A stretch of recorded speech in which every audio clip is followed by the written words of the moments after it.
Hello, everyone. Welcome to our release strategy roundtable. As we know, Workday releases can sometimes feel like a bit of a juggling act with new features landing, while HR and finance teams struggle with balancing payroll, year end, ongoing projects. The goal of today's conversation is to take some of that stress away by sharing what actually works. We'll talk about the challenges, what expectations you should set, the benefits of having a strategy, and how to build one that works for your specific team. Along the way, we'll discuss a release strategy planner that the team has put together. It's a simple Excel file that we'll be sharing for you to download at the end of this roundtable. My name is Raul. I will be your host during this roundtable. I'm the marketing director at Core Team. I've joined the team 4 years ago, and throughout this time, I've been learning a lot with some of the best consultants in the market. And today we have here with me three of these amazing people that help us every day and help our customers every day. So we have here Alvin, Jackie, and Mavz. Guys, quick intro for our audience. Good morning, everyone. My name is Jackie McGill. I'm a Workday Service Delivery Manager at Core Team. I've been here just about 6 months, so I'm the new kid in the block, but I've been around the Workday environment for about 8 years. Prior to that, I've got many years experience in other industries and other platforms, so I bring a holistic view to release management, not just the Workday strategy. Thank you. Everyone, I'm John Maverick Do Rosario. I'm a Workday functional consultant, been in the Workday industry for 10 years now, been with Core Team for 2 years, and I'm also one of the members here working closely on the Workday release on multiple projects. Hi everyone, my name is Alvin Sabido. I'm based in the Philippines. I've been with the company for over 4 years already. My current role is the HCM and PAT capability lead, and I've been in the Workday ecosystem for over 13 years already, touching on a lot of modules, mainly with HCM core, benefits, absence, time tracking, recruiting, learning, reporting, and security, and some integrations via EIBs. Yeah, so I guess we have here over 40 years of experience overall with a lot of customers and on a lot of areas of Workday. So let's get started. To kick off, I would like to ask you guys, when it comes to the release cycles, what do you see as the biggest challenges customers face? If I start, for me, it's apprehension is probably the biggest hurdle. The mandatory releases twice a year can be quite daunting for some customers, especially those new to the service. But it is our role is really to help them focus on what they need to do and focus what their business is. So I think it's then about planning as well and making sure that they know what's coming up, what the roadmap looks like, and having clear communication. And once we do that, the challenges should be much less. Do you think the calendar that is shared somehow helps, or does it need a bit more in-depth knowledge to be able to properly understand and prepare for the different stages of that calendar? I think the calendar helps tremendously. It helps focus what we need to do as the collaboration team between the customer and the release partner. It helps focus on timelines, but there is the more in-depth knowledge needed within Workday. So there's probably two levels to the calendar role. There's, the high level milestones, and then underneath it, we've got a slightly different timeline and calendar that the functional team can help the customer map out. But that's from a delivery perspective. The functional guys can give a lot more insight than I can. One of the biggest challenges that clients face, I think, is touching on to what you've also just said about knowledge. It's a deeper knowledge on Workday and how it really works and the different functional areas, and also a knowledge of what really happens within the release management. So the first thing, knowing about Workday, with understanding how things work and how each of the objects interconnect with other areas. Some clients are also very new to the system, so they don't really know how to assess the impact of these changes from release to be able to prioritize and strategize as to what they would also adapt or uptake in the future. On the second point on understanding what happens on release, one is also the schedule, like what needs to be done on the different stages, what are the critical and important dates to remember, and what would be those impacts of those dates to their system. And yeah, so also like regularly looking into Workday of these updates and the release notes, because also sometimes the release notes might not be fully updated with the information needed for us to be properly guided on what's new on the release or what are the fixes. So what the clients also need to do is to get into the system and test it out and see for themselves how it looks like and what potentially would impact their data and their processes. So one of the biggest challenges really is knowledge about the entire process. Definitely. So knowing the customer and knowing their processes helps a lot, right? Because those new releases aren't custom made to each individual customer, right? So they need to be adapted, and there needs to be a proper knowledge of the customer and their specific needs, right? Correct. Yes. That's correct. And I just honestly agree with Jackie and Alvin and echo what they say. It is about knowledge. It is about knowing the must-haves and the features that are nice, but not necessarily what they need. And all of the impact analysis as well regarding the changes. They really need to know all of these stuff. I mean, like for example, there is a client that I have that they need the features on the absence calendar. And it's a good thing that we already had that on the previous release and it became required for this release. So we already had a lot of the impact analysis on that, and then yep, we easily adopted that for them, and we also have all of the impact for the other modules as well regarding that feature. So it worked out well. Great. Guys, let me make you a question regarding the internal teams on our customers, right?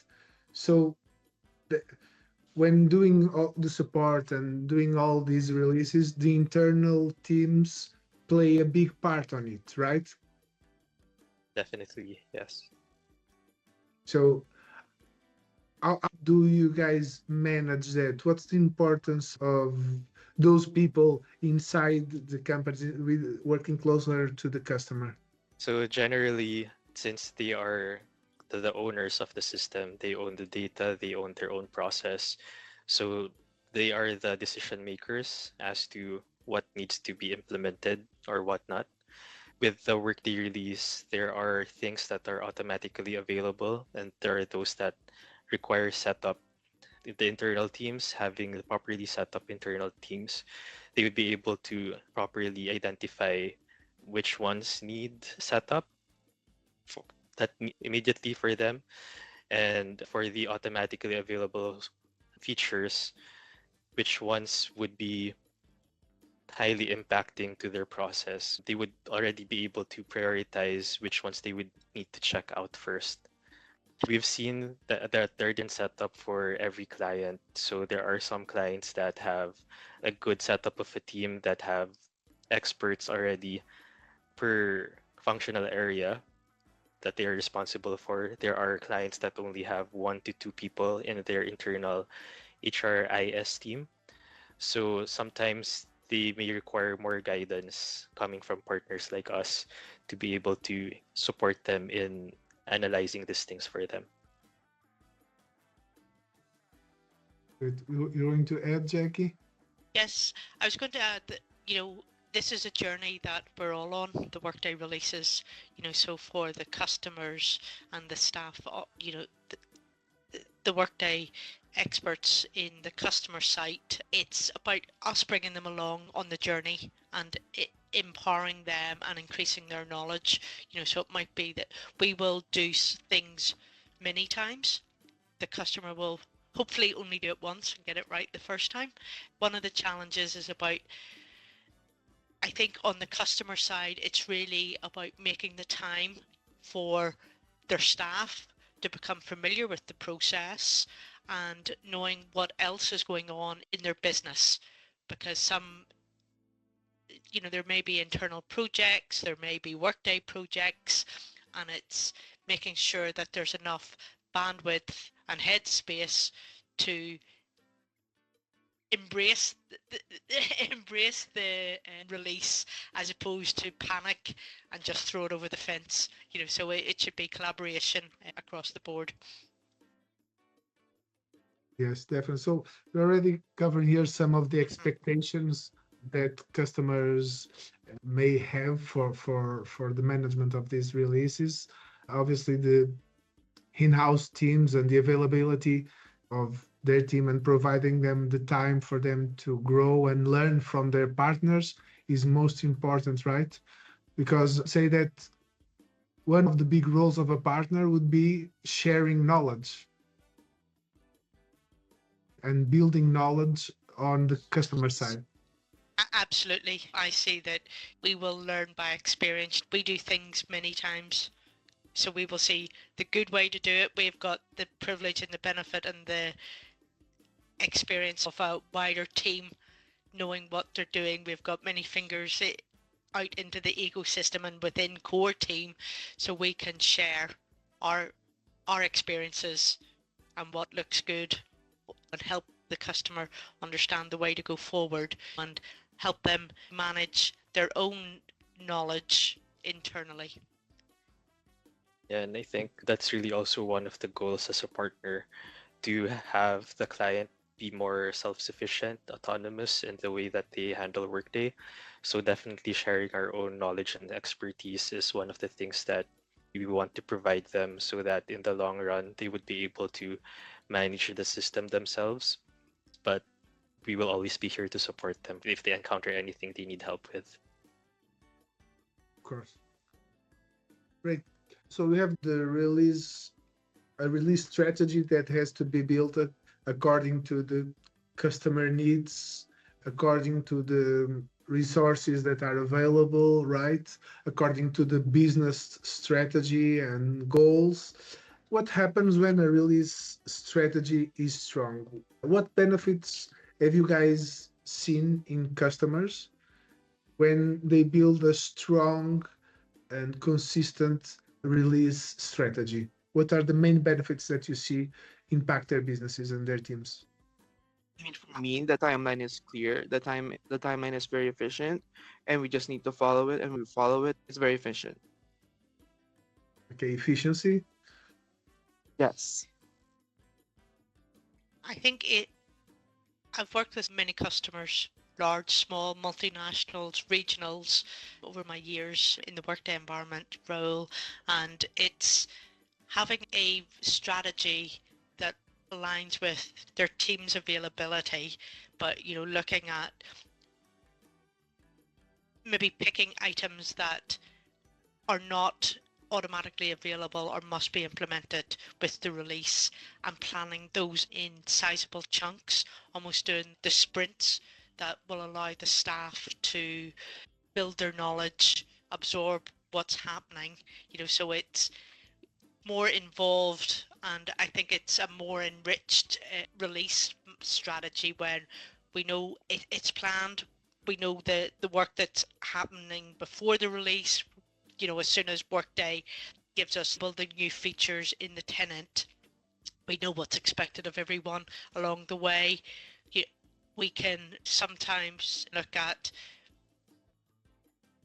postponing some of the items and thinking we can do those after the release, but having it as small changes along the way I feel it gives a more successful and uplifting experience because the staff, the customer team are involved more. It's just something that's not dropped upon them. They can decide what they want to do when they're going to do it. So I think we've got to look at what the release schedule is, but also the between release schedules, what we're doing there, because we focus on the 6 weeks of the release, but we've got maybe 4 months between each release where we should be including the release schedule in that. It's a roadmap that we need to embrace across the year, just not in concentrated spurts.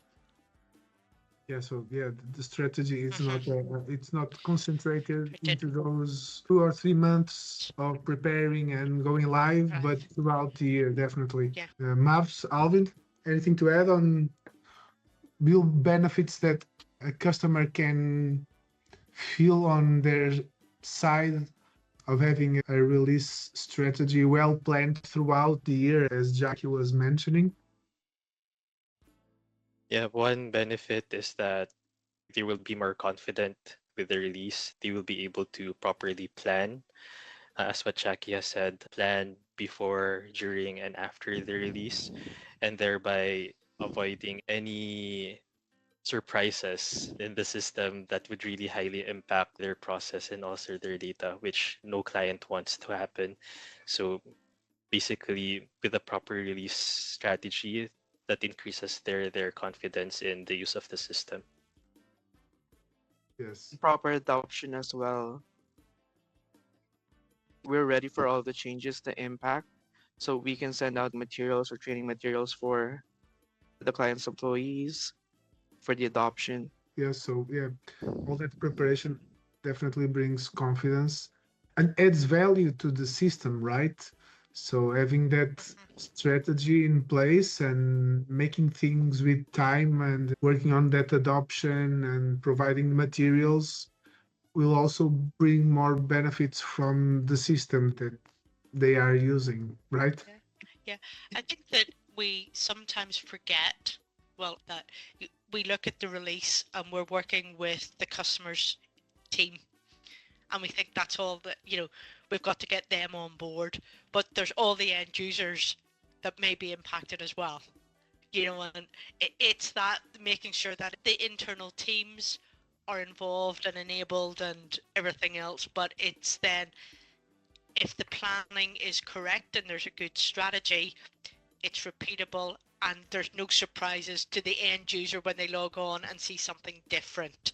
And the release, a good release strategy can help us then get away from change fatigue, especially if a customer has just gone live or it's their first or second release after their go live, that they're in awe of this new system that is repeatedly changing.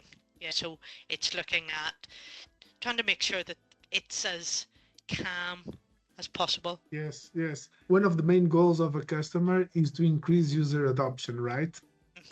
And I would say that a new release can be a breaking point. It can either lower the system adoption and usage, or it can increase it, right? Depending Yes. on how it is managed and launched. Yes, we agree. Yeah, absolutely. So when setting their release management strategy, when building their strategy, what should companies be focusing on? What should be the main focus a company has when they are preparing their release management strategy? So there are a lot of things that they need to really prepare for. First is understanding the timeline, and then setting up the team who will be participating in the release. The third is also tenant management to know because the release happens in sandbox preview. So they need to properly prepare the tenant, making sure that any critical projects or changes being done there that are still yet to be moved to production are backed up or planned to be moved to production before that tenant refreshes. Yeah, those are some of the things that the client needs to build during the strategy. Okay. Jackie, anything to add? Mute Mavz. No, I'm not. Yeah, I completely agree with Alvin. Yeah, it really matters who we need to identify who has the governance, so who is the team, who will be doing the testing, who will be doing the adoption planning, all of that's good stuff, and also understanding the timeline. That's the very key. We need to know all of the important dates, and yeah, the tenant management as well, just to check if there's any hidden steps creating major disruptions. Probably for me, it's engaging with their change management team along the way, that we can all focus on what's involved, who's doing what, but from the customer to the core team. But if there's downstream impacts, I'm thinking about the absence calendar that changed with R2, or 2025 R2, that needs to be communicated. So focus needs to be, are there end user impacts on how we can get that involved. But I think we've also got to, it's always that thing, Raoul, about, it's the time to impact, to assess what's happening.